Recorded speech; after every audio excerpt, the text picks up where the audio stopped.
What's going on YouTube? It's your boy AnttReact and I'm back in here with another freaking video. For now, I'm gonna talk to you guys about this Illuminati stuff. Well, I'm gonna show you guys of a person pretending to be Lucifer, or like trying to say he is Lucifer, and talk about the industry, why they seduce people in the industry, about children. Like, it's very like disturbing to watch, man. So I know I didn't put it under 18 years old. I mean over 18, but this is for people over 18. If you don't want to watch this, please not watch it. But this is y'all to understand about the industry and what they do for the money and the fame. So I'm not gonna get too much into it. I'm gonna stop showing my faces on camera because this is something that I want to show y'all every day and every time I upload. I might not get a lot of viewers because of the situations I'm gonna show, but this is something that I'm gonna keep on waking y'all up. Now I'm gonna start making videos on my own and showing y'all the darkest truth about what I think how the industry is. But this is for my reaction and for y'all reaction to y'all see how it is if you do want to become an industry person. But please leave a like, comment, and don't forget to hit the subscribe button. I'm trying to go up, not down. So without further ado, let's watch this video. Whoa, Lucifer in the flesh. Do you know how many journalists would kill? Wait, you probably do. First, I want to say thank you to agreeing to this interview, because I know you are a very, very busy person. Yes, I usually like to fly under the radar, but I figured since I'm already on the campaign trail, why not? Okay. First, let's talk about your reign. Now, you've had a fairly long one. What would you attribute to your success and popularity? Oh, that's easy. Every generation is the same. I appeal to their lust and ego. I offer all the sex, wealth, and fame a person could want. Do as thou wilt has been my campaign slogan from the start. And my campaign platform hasn't changed either. I run on the same three issues every generation: lust of the flesh, lust of the eyes, and pride of life. Okay. When you say lust of the flesh, what exactly do you mean? Come on now. What do I mean? Isn't it obvious? I just use humans' own innate physical desires against them. And since sexual desire seems to be the most powerful, I usually run with that. Now, I didn't create sex, but I must say I've done a superb job at perverting it. Take pornography, for example. Well, you should know a lot about this one, Ivan. Weren't you addicted to porn? This interview is about you, not about me. Can we get back on subject? Now, where was I? Oh, yeah. What I do is gradually get someone addicted to porn. And once lust has had its full work and he and she can no longer restrain themselves, they usually look to act out their fantasies on someone. And sometimes that someone is a child. Now, my plan plays out perfectly. That abused child will eventually turn to a life of promiscuity and perversion themselves, allowing me to continue my vicious cycle. And here's the kicker. Many of those abused girls end up right in the porn industry. Now, how's that for irony? The second thing you had mentioned, I believe, you said lust of the flesh, lust of the eyes. Can you elaborate? Humans are never satisfied. You always crave more. Bigger house, bigger car, more money, more power. The list goes on and on. I just take their natural ambitious desire, pervert it, and use it against them for their own destruction. My plan is to allow them to never be content. As long as I can keep them craving what others have, I can depend on them to argue, fight, even kill to get it. Humans are so easily tricked into jealousy. And you know what they say. Jealousy is as cruel as the grave. Yes, I have heard that before. The last thing you had mentioned was, I believe, Pride of Life. Now, how does this fit into your campaign platform? Humans are always on a quest for knowledge. I trick the first humans to seek carnal knowledge over godly wisdom, and it's worked like a charm every generation since. With more knowledge comes more pride, and you know pride is my specialty. And since humans don't like to keep God in their wisdom, I'm able to seduce them with all types of things to help puff up their ego. Lately, fame has been my biggest seller. Who doesn't like attention and feeling more important than the next person? And once I make them famous, I can really use them to promote my agenda. With their help, I've convinced half of the world to not only accept sin, but to celebrate it. Do you know what has been my most enjoyable pride campaign to date? No, what? Well, my gay pride campaign, of course.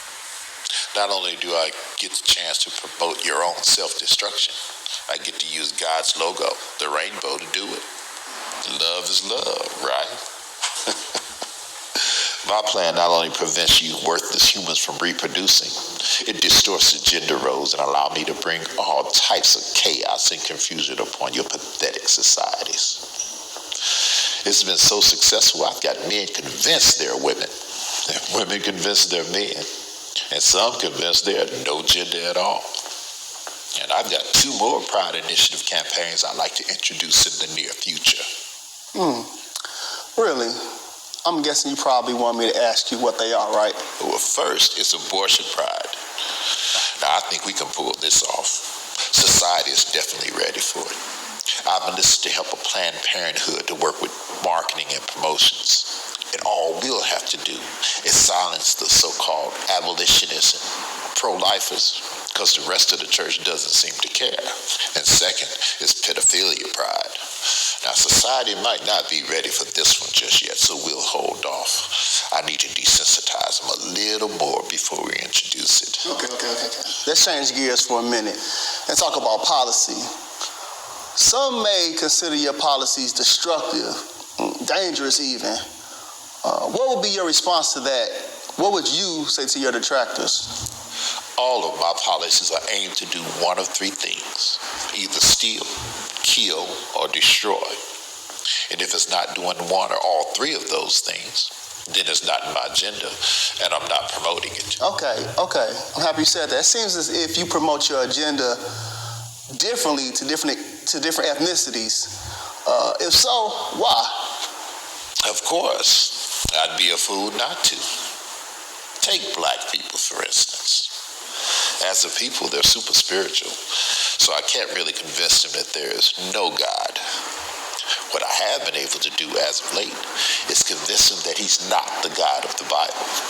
Now, I've been real successful at promoting black consciousness and Islam in their communities.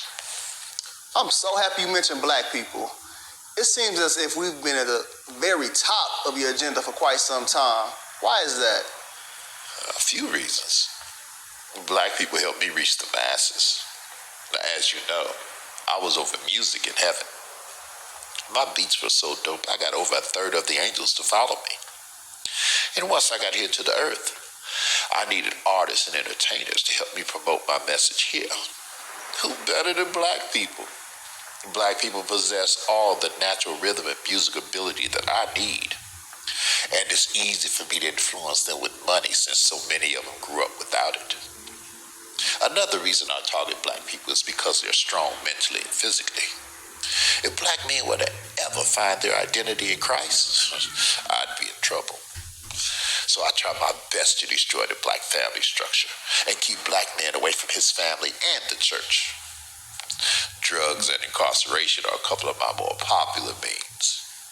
Without the head of the household present, I can become the head and influence the children without too much resistance. So you mean to tell me that your policies are intentionally racist against black people? Racist? This has got to be the best law I've ever come up with. I can't believe that humans still believe they're different races. But to answer your question, yes. It has always been my policy to target and isolate a group of people. And out of all my strategies, this skin color thing has worked the best. I definitely want to keep white people and black people separated.